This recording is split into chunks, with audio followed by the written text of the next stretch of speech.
السلام عليكم حبايبي، عاملين ايه؟ يا رب تكونوا بخير. فنزات الجمال، كل سنة وانتم طيبين. فطار بقى اخر يوم في رمضان، عيد سعيد عليكم يا رب. عملنا بقى النهاردة حاجات حلوة قوي. عملنا بط مشوي، عملنا الاكل كله في الفرن النهاردة علشان ما نتعبش نفسنا بقى النهاردة الوقفة. كل سنة وانتم طيبين. عملنا بقى محشي ورق عنب، عملنا محشي كوسة، وعملنا جلاش باللحمة المفرومة، وعملنا محشي كرنب. كله حطيناه في الفرن. تعالوا بقى نسمي بسم الله والصلاة والسلام على أشرف خلق الله، ونبدأ الوصفة بتاعتنا النهاردة. حطينا بقى فلفل اسود، ملح، بهارات من الفراخ، كام ورقة لوري كده، ومعايا عصير من البرتقانية. دي تتبيلة بتاعة البط بتاعتي، انا معتادة بحب اعملها بالطريقة دي، بتطلع حلوة قوي. عصير البرتقان في تتبيلة البط حاجة تانية. معلقة توم صغيرة، وهدخل بقى كل المكونات في بعضها كده بتاعة التوابل. على عصير البرتقان هنزل عليها بمعلقة من الصلصة، بس كده. هنبدأ بقى نقلب في التوابل. معايا بقى بصلاية وطماطماية وقرن فلفل مفرومين في الكبة،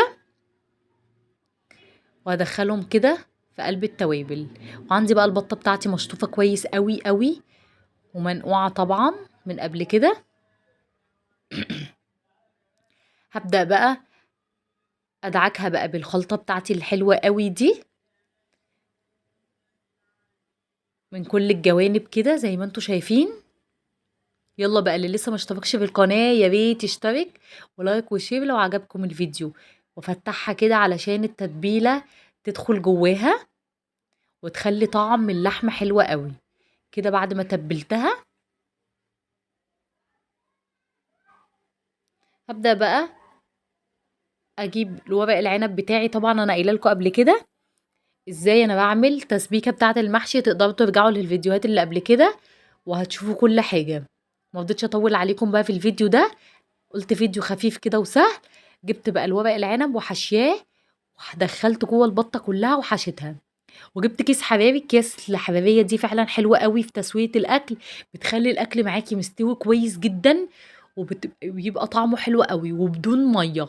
الاكل بيستوي فعلا حرفيا بدون ميه، ما بحطش ولا نقطه ميه في الكيس.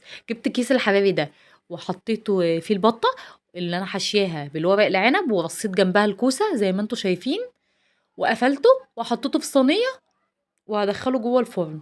وعندي بقى برام الطاجن اللي انتوا شايفينه ده، حشيت فيه الكرنب. محشي الكرنب طبعا لا غنى عنه الصراحة جنب المحشيات التانية، طعمها بيبقى طعمه حلو قوي. وزدته بقى كده بالشوربة، وقمت حطاه برضو في الفرن جنب اخواته.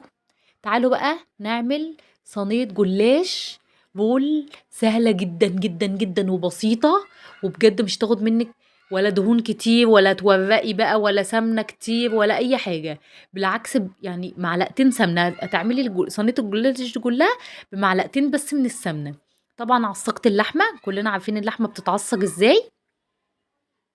عصقتها وما حطيتش بقى أي سمنة خالص على الجلاش.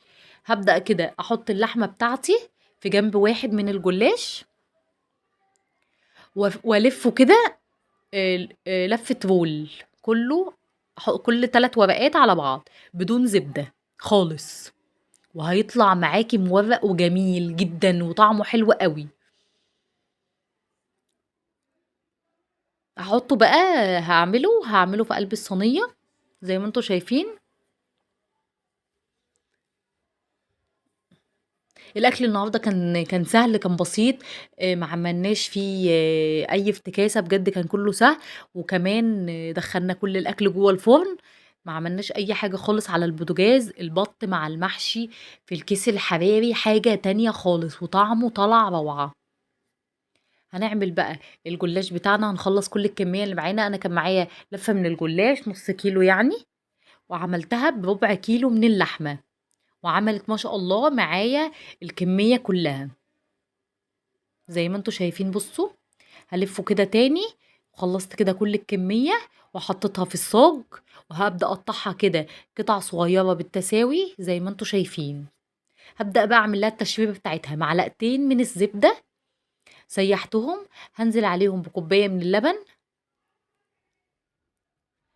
شوية ملح وشوية فلفل اسود عشان خاطر الزفارة، بيضاية صغيرة حجمها صغير يعني، علشان انا ما كنتش عاملة يعني ما بحبش احط بيض كتير، بس حطيت بيضاية كده عشان اللون. وبعدين هضربها كويس قوي قوي قوي لحد ما الخليط يبقى كله كده انسيابي زي ما انتوا شايفين. بس كده. وهبدأ بقى احطها على الجلاش، هي دي التشريبة بتاعتي اللي انا بعملها للجلاش بتاعي، وبيطلع تحفة.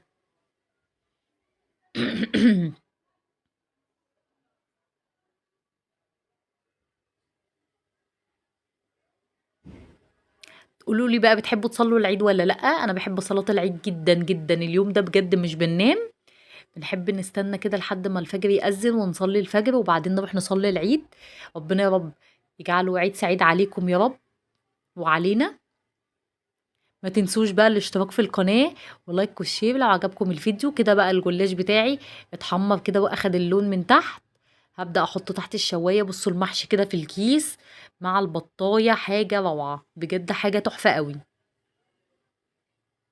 بصوا بقى حمرنا كده الجلاش زي ما انتوا شايفين، وحمرنا برضو المحشي الكرنب برضو اخد لون.